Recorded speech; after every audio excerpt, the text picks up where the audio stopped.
열왕기상 17장 17절부터 24절까지의 말씀 제가 읽겠습니다. 이 일 후에 그 집주인 되는 여인의 아들이 병들어 증세가 심히 위중하다가 숨이 끊어진지라.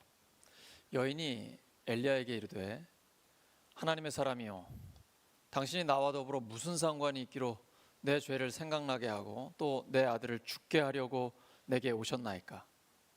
엘리야가 그에게 그의 아들을 달라 하여 그를 그 여인의 품에서 받아 안고 자기가 거처하는 다락에 올라가서 자기 침상에 누이고 여호와께 부르짖어 이르되 내 하나님 여호와여, 주께서 또 내가 우거하는 집 과부에게 재앙을 내리사 그 아들이 죽게 하셨나이까 하고 그 아이 위에 몸을 3번 펴서 엎드리고 여호와께 부르짖어 이르되 내 하나님 여호와여, 원하건대 이 아이의 혼으로 그의 몸에 돌아오게 하옵소서 하니 여호와께서 엘리야의 소리를 들으심으로 그 아이의 혼이 몸으로 돌아오고 살아난지라.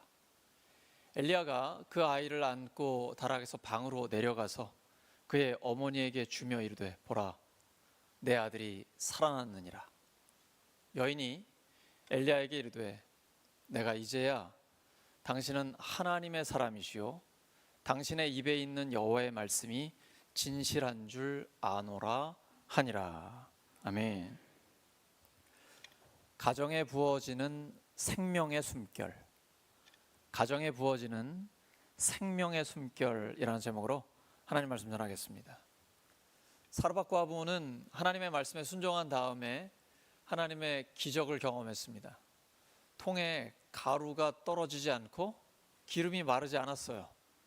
이 가뭄의 때에 생존의 문제가 완전히 해결이 된 것입니다. 우리랑은 다르죠.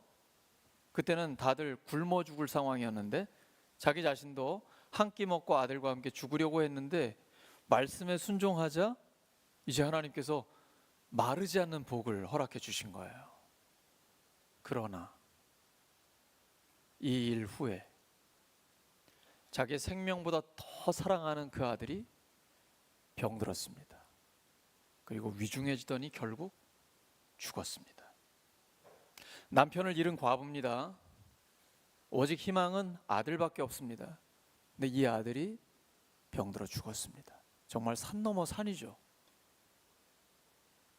이제 가뭄이 해결됐다, 생존의 문제가 해결됐다 싶었더니 아들이 죽어버린 거예요. 근데 이전과는 문제가 차원이 다릅니다. 이전에는 먹고 사는 문제였어요. 엘리야가 그리 시내가에서도 마실 물, 먹어야 될 밥과 고기의 문제였어요. 사르밧 과부에게 왔을 때도 가루랑 기름의 문제였습니다.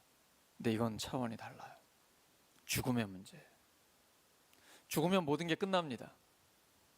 죽음보다 더한 위기가 있습니까?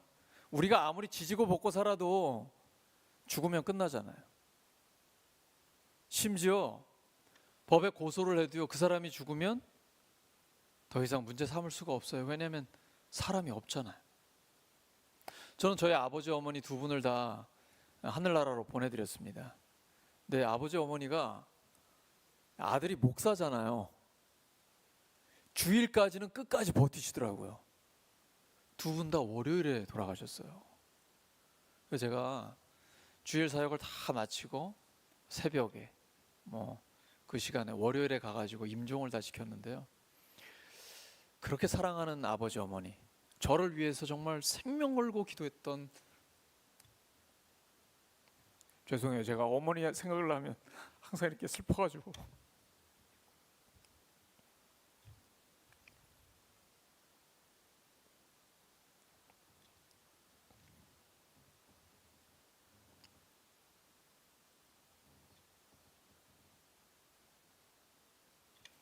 정신을 차리고, 어머니가 하늘에 계시니까, 지금 하늘나라에 계시니까.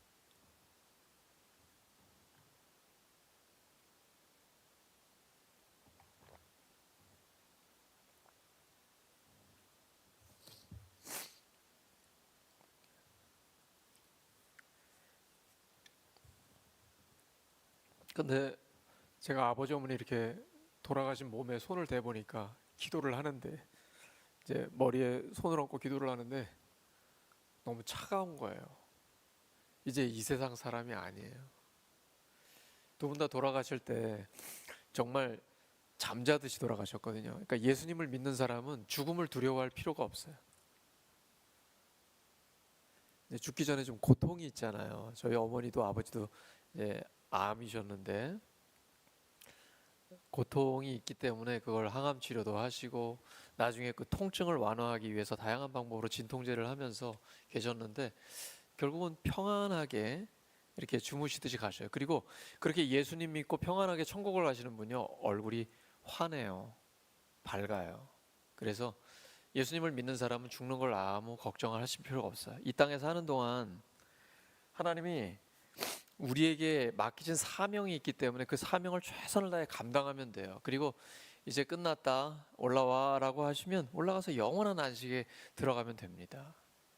근데 이 과부의 아들은 지금 어리잖아요. 그 슬픔이 얼마나 커요. 사르밧 과부가 자기 아들이 죽으니까 이 정신이 나가는 거예요. 완전 막 미칠 것 같은 거죠. 그 화를, 그 분노를 엘리야에게 다 쏟아놓습니다. 선지자 당신이 나랑 무슨 상관이 있어가지고 우리 집에 와서 내 죄를 생각나게 하고 결국 내 아들을 죽게 하냐고. 지금 이제 절망의 끝이거든요. 그러니까 자기 죄 때문에 죽은 게 아닌가 이런 생각이 들 정도로 너무 힘든 거예요. 막 쏟아붓는 거죠. 성경에는 짧게 나왔지만 현장에서는 그 마음이 어땠겠어요. 근데 이 위기 상황 가운데 엘리야의 반응을 우리는 잘 봐야 됩니다. 우리의 삶에 위기가 있잖아요. 사건, 사고, 고난, 위기, 이 파도는 계속 밀려오거든요. 이 땅에 사는 동안에는 누구나 그래요. 근데 위기를 만났을 때 엘리야의 반응처럼 우리도 반응하면 돼요. 위기를 만나면 사람들은 보통 원망불평합니다. 그리고 비난해요. 희생양을 찾습니다. 이스라엘 백성들 출애굽했잖아요. 400년 넘는 그 노예 생활에서 해방됐거든요. 기쁨, 감격. 그런데 그 다음에 마실 물이 없어요. 먹을 게 없어요. 그러니까 지도자인 모세를 원망합니다. 그 말은 모세를 보내신 하나님을 원망하는 거거든요. 사람들은 보통 그래요.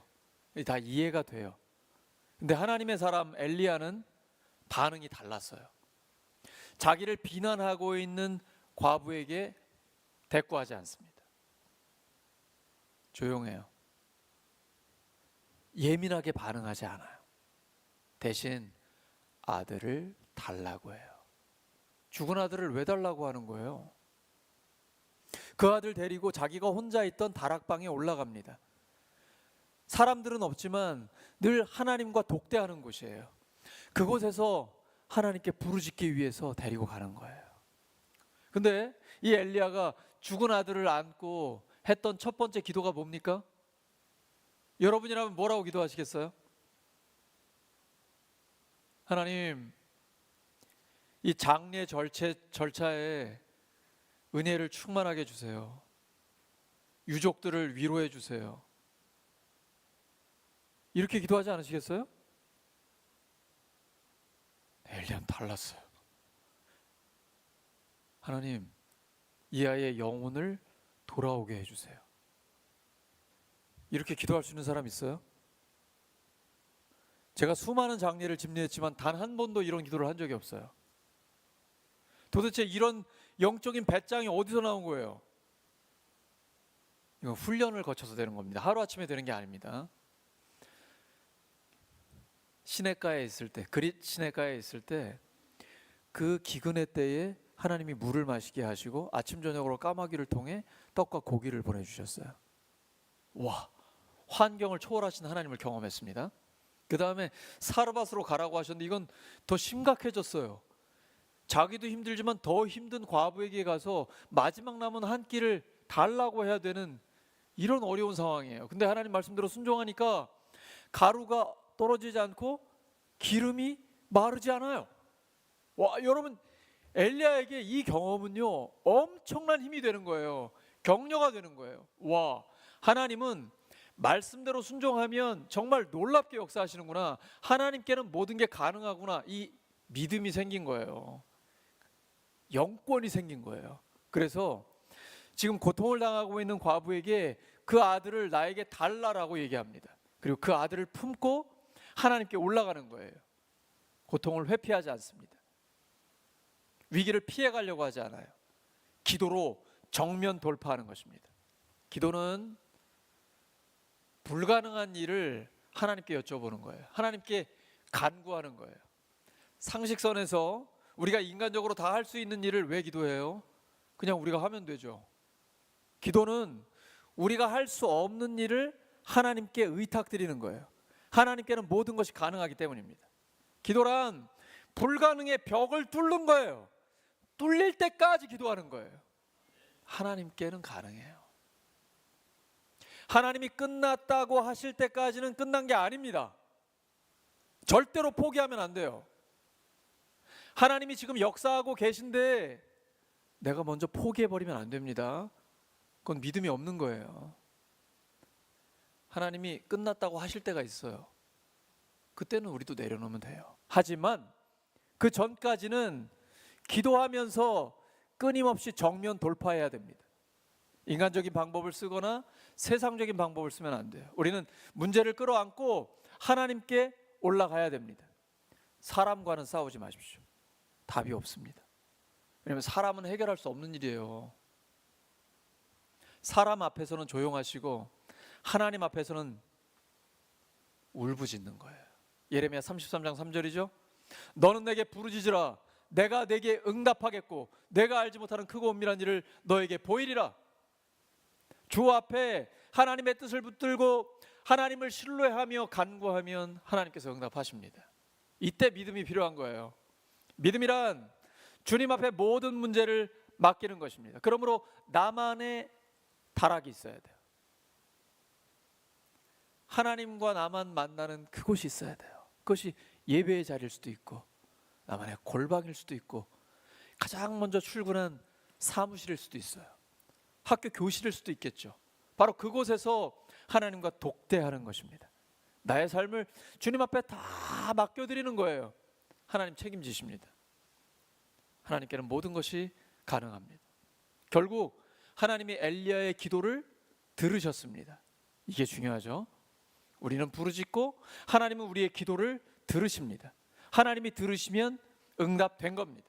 이 절망의 자리에 하나님의 생명의 숨결이 임하게 됩니다. 기도는 반드시 응답됩니다. 왜 그럴까요? 응답 받을 때까지 기도하기 때문입니다. 기도해도 안 됩니까? 기도해도 소용없다고 생각하세요? 이런 냉소주의, 패배주의 버려야 합니다. 그러면 응답 못 받아요. 기도는 응답 받을 때까지 하셔야 돼요. 하나님은 반드시 응답하십니다. 하나님 우리의 기도를 듣고 계셔요. 왜 응답하지 않을까? 여러 가지 이유가 있어요. 우리에게 인내력을 키우시는 거예요. 그리고 다른 어떤 방법도 안 되는데 하나님만 하실 수 있거나 이걸 보여주시기 위함이에요. 그러므로 기도를 하면서 하나님과 더 깊어지셔야 돼요. 하나님과 더 친밀해지셔야 돼요. 절망이란 없어요. 그 자리가 하나님이 시작하시는 자리예요. 절망의 끝에서 하나님이 역사하십니다. 지금 하나님이 엘리야를 계속 몰아가십니다. 벼랑 끝으로 몰아가세요. 그리시나이가가 끝인 줄 알았어요. 그 다음에 사르밧으로 갑니다. 거기에 이제 된 걸로 생각했더니 이제는 죽음의 문제입니다. 최고의 위기예요. 최대 위기예요. 죽음보다 더 큰 위기는 없어요. 근데 하나님은 그 죽음을 극복하게 하세요. 이게 예수님의 십자가와 부활입니다. 우리의 믿음은 부활 신앙이에요. 예수님은 우리의 모든 죄를 지시고 십자가에서 죽으셨습니다. 죽음으로 끝나지 않고 3일 만에 다시 살아나셨습니다. 죽음을 이기셨어요. 우리에게는 모든 죄와 저주, 악과 죽음의 문제까지 해결하셨습니다. 뭐가 불가능하겠습니까? 성경 읽어보시면 잘 믿어지십니까? 솔직히 저는 믿기 어려운 내용이 많더라고요. 근데 믿을 수 있죠? 딱 두 가지만 믿으시면 됩니다. 창세기 1장 1절 태초에 하나님이 천지를 창조하시니라. 무에서 유를 창조하셨습니다. 두 번째, 예수님 말씀하셨어요. 요한복음 11장에 나옵니다. 나는 부활이요 생명이니 나를 믿는 자는 죽어도 살겠고 무릇 살아서 나를 믿는 자는 영원히 죽지 아니하리니 이것을 내가 믿느냐? 믿으십니까?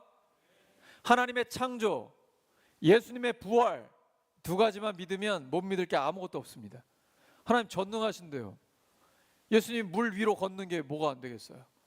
어린아이 도시락 가지고 남자만 5천 명 먹이는 게 예수님께 어렵겠어요? 그렇다면 우리의 삶의 문제에서 하나님께 가능하지 않은 일들이 있겠습니까? 인간의 한계를 넘어서야 됩니다. 사람들의 소리만 계속 듣지 마세요. 그러면 그 한계에 갇히게 됩니다. 인간의 한계점에 부딪혔을 때 하나님의 역사는 시작됩니다. 이걸 기도로 뚫어야 돼요. 인간의 한계를 넘어서는 경험을 하셔야 됩니다. 그때 오는 성령의 기쁨이 엄청납니다. 우리가 한계가 있습니다. 그때가 기도할 때예요. 하나님, 이 한계를 뚫어버리게 하여 주시옵소서. 오직 주님의 능력으로 이 한계를 넘어서게 하여 주시옵소서. 사람들은 안 된다고 합니다.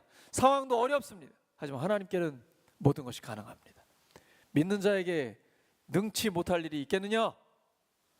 믿는 자에게는 모든 것이 가능하다. 내게 능력 주시는 자 안에서 내가 모든 것을 할 수 있느니라. 이 믿음을 가지고 인간의 한계를, 나의 한계를 뚫어버리시기 바랍니다. 이걸 계속 경험하셔야 돼요. 이러면 하나님을 알게 됩니다. 하나님은 머리로 하는 게 아니에요. 경험으로 하는 것입니다. 이게 영생이에요. 죽은 다음에 시작되는 게 아닙니다. 지금부터 영원까지 영원한 생명을 누리는 것입니다. 요한복음 17장 3절에 예수님은 영생을 이렇게 정의하십니다. 영생은 곧 유일하신 참 하나님과 그가 보내신 자 예수 그리스도를 아는 것이다. 머리로 아는 게 아니고 경험으로 아는 것입니다. 경험으로 알려면 나의 한계에 부딪혔을 때 기도를 통해 하나님이 역사하시는 걸 체험하셔야 돼요. 이 하나님의 경험, 하나님의 역사를 경험하다 보면 하나님이 진짜 살아계시구나, 내 삶에 역사하시는구나, 이걸 경험으로 알게 되잖아요. 하나님을 알면 알수록 믿음이 좋아집니다. 영적인 배짱이 생깁니다. 이게 영권이에요. 저도 엘리야처럼 되고 싶습니다. 여러분도 엘리야처럼 되고 싶으시죠? 이왕 예수님 믿는데, 하나님의 사람인데 엘리야처럼 되고 싶잖아요. 엘리야가요, 그 죽은 아들이 살아났잖아요. 하나님이 살려주시니까 이 아들을 데리고 다락에서 밑으로 내려옵니다. 아이의 엄마를 만납니다. 당신의 아들이 살았습니다.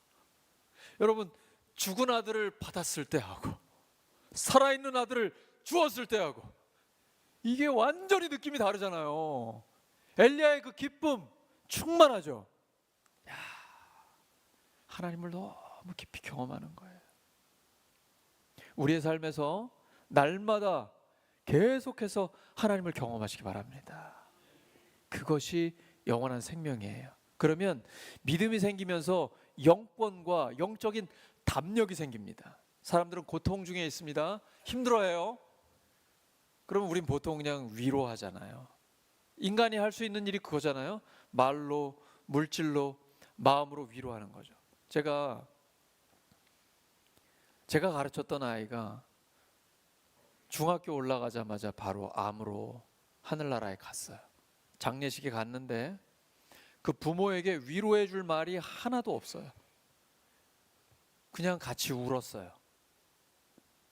그게 전부예요. 사람이 할 수 있는 일은 그게 전부예요. 그런데 그냥 울고 끝나면 안 됩니다. 하나님의 사람은 그 고통 속에 들어가 문제를 안고 하나님께 나아가야 돼요. 피하시면 안 돼요. 그 고통을 하나님은 해결하실 수 있어요. 아직 하나님이 끝났다고 말씀하지 않으셨잖아요. 하나님이 끝났다고 하실 때까지는 계속 기도해야 돼요. 간절히 기도해야 돼요. 하나님은 하실 수 있기 때문에. 우리에게 그러한 믿음을 하나님 요구하고 계십니다. 열왕기상 17장 1절에 엘리야를 어떻게 소개합니까? 길라앗에 살고 있는 디셉 사람 엘리야다. 이거는 뭐 울산 남구 옥동에 살고 있는 누구다, 이런 소개예요. 그런데 17장 마지막 절에 가면 엘리야가 죽었던 아들이 살아났는데 그 아들을 그 여인에게 주자 여인이 뭐라고 고백합니까? 이제야 내가 당신이 하나님의 사람인 걸 알았습니다. 그리고 당신이 말하고 있는 그 말씀이 진실임을, 진리임을 알았습니다 라는 믿음의 고백이 흘러나오게 되는 것입니다. 우리의 삶에도 우리 가족 중에 예수님 아직 믿지 않는 사람 있죠? 직장 동료들도 있고 친구들도 있을 것입니다. 세상 사람들에게서 이러한 말이 저절로 나올 수 있어야 합니다. 당신 진짜 하나님의 사람이네요. 당신이 기도하면 응답이 되는군요. 당신이 믿는 하나님이 정말 역사하는군요. 이게 그런 뜻입니다. 하나님의 사람이라는 뜻입니다. 이보다 더 큰 찬사는 없는 것이죠. 예수님 믿는 사람에게 당신이 정말 the man of God, 하나님의 사람입니다. 정말 하나님이 당신의 삶에 역사하시는군요. 이보다 더 큰 칭송은 없는 것입니다. 세상 사람들이 우리를 보고 이러한 고백을 하게 되기를 예수 그리스도의 이름으로 축복합니다. 우리 주위에 계신 분들 이렇게 축복하시기 바랍니다. 당신은 진정 하나님의 사람입니다.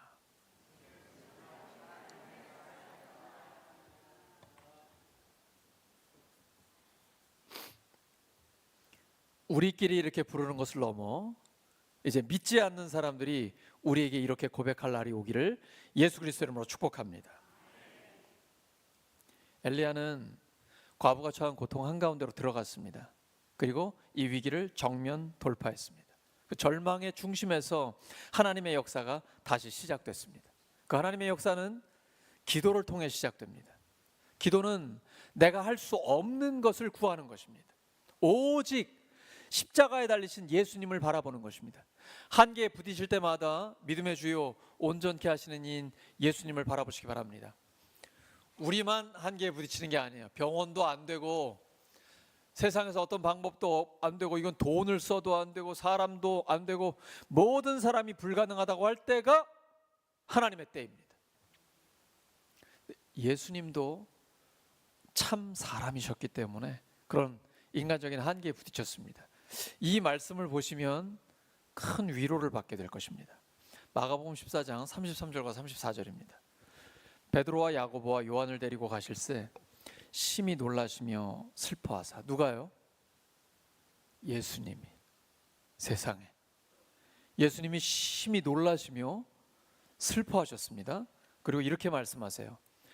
내 마음이 심히 고민하여 죽게 되었으니 너희는 여기 머물러 깨어있으라 하시고, 예수님이 지금 십자가를 앞두고 심히 고민하여 죽게 되었습니다. 한국인의 정서를 갖고 계신 것 같아요. 우리 왜 힘들면 죽겠다 이런 말 많이 하잖아요. 배고파 죽겠다, 나 진짜 신경질 나 죽겠다, 뭐 또 좋아도 죽겠다고 그래요. 배불러 죽겠다, 나 너무 좋아 죽겠다, 뭐 이런 말 하잖아요. 근데 예수님이 지금 십자가를 앞두고 어떤 고통을 당하실지 아시기 때문에 심히 고민하여 죽게 되었으니 너희는 여기 머물러 깨어있으라. 근데 예수님이 이 슬픔과 고민, 지금 죽을 지경에 다다른 이 고통을 어떻게 해결하셨습니까? 겟세마네 기도로 해결하셨어요. 땀방울이 피가 됩니다. 막 에어컨 바람이 이렇게 시원한데 잠 잘 오시죠?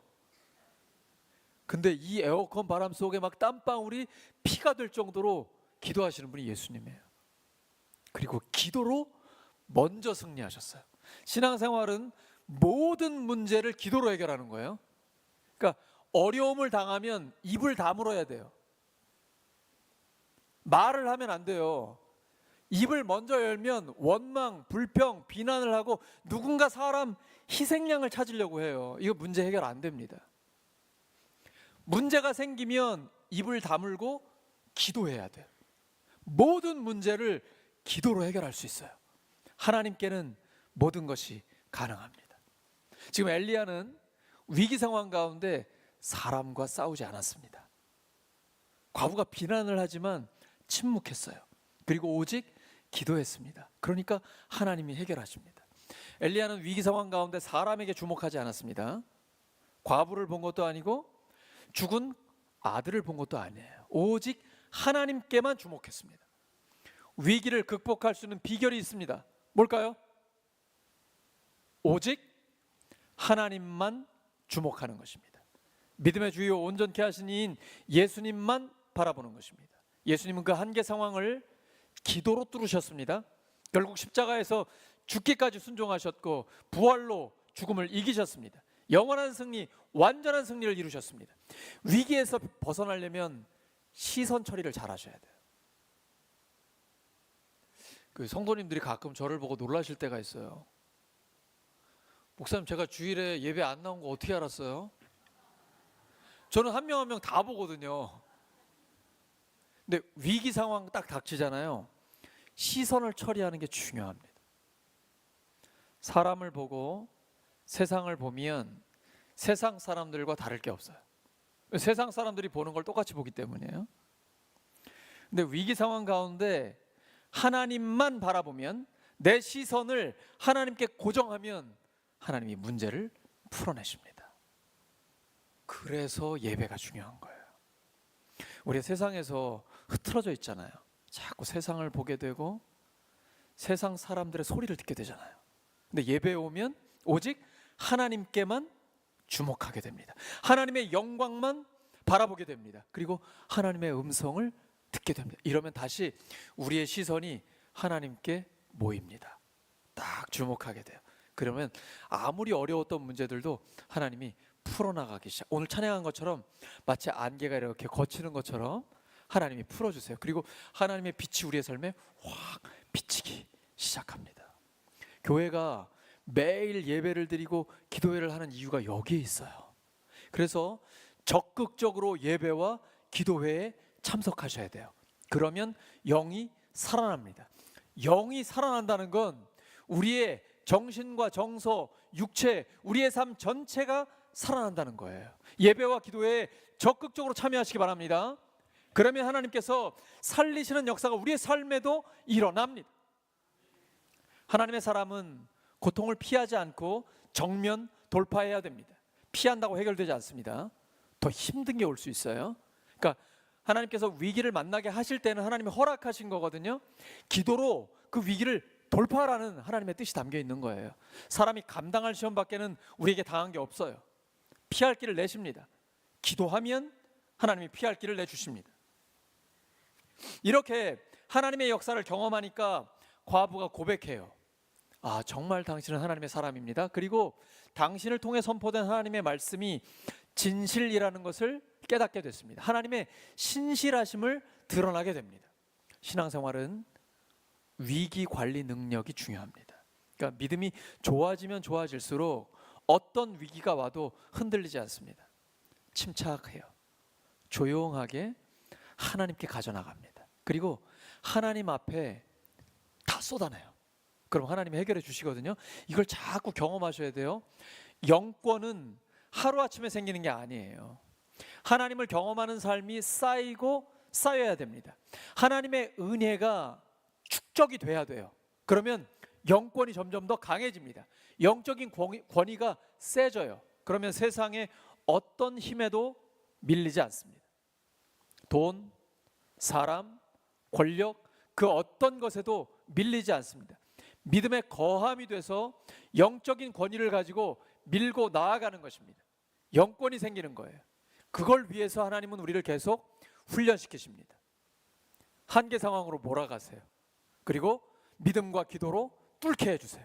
그러면 한번 하나님을 경험합니다. 영권이 쌓이고 또 쌓입니다. 그러면 더 큰 문제가 생겨도 흔들리지 않아요.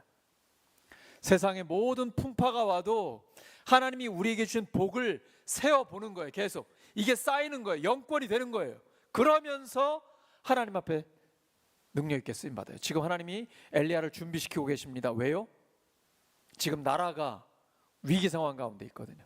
이제 얼마 안 있으면 우상 숭배자들 850명과 자기 혼자 싸워야 합니다. 그러기 위해서 하나님이 지금 준비를 시키고 계신 거예요. 절체절명의 위기의 순간에 죽은 자를 살리시는 하나님의 역사를 경험했습니다. 엘리야는 이제 의기, 충천, 믿음이 하늘을 찌릅니다. 하나님의 역사를 확실하게 체험했기 때문에 두려울 게 없어요. 그리고 나서 그 다음에 승리하게 되는 것입니다. 하나님이 살아계시다는 것을 삶에서 직접 경험하시기 바랍니다. 하나님이 우리에게 계속해서 은혜를 주십니다. 왜냐하면 우리를 통해 하나님이 하실 일이 있기 때문이에요. 우리가 은혜를 받으면 영권이 회복됩니다. 그럼 뭘 해야 될까요? 사사로운 것을 넘어서야 됩니다. 다른 사람에게 우리의 시선이 가야 돼요. 울산 지역과 우리 나라와 세계 선교 현장을 바라보셔야 됩니다.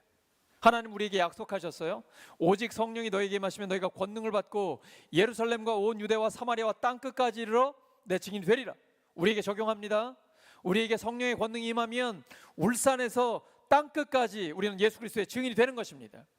지금 올해 새로운 목장들이 6개, 늘푸른 초원까지 하면 더 많이 계속해서 목장들이 세계 선교와 국내 선교를 하고 있습니다.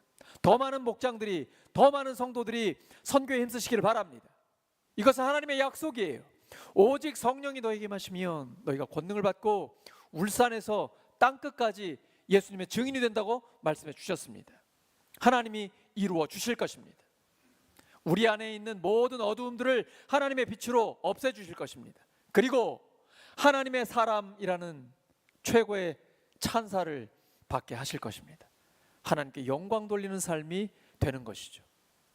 하나님의 나라는 말에 있지 않고 오직 능력에 있습니다.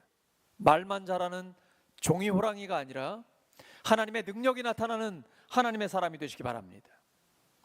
우리는 하나님 앞에서 어떤 일에도 포기해서는 안 됩니다.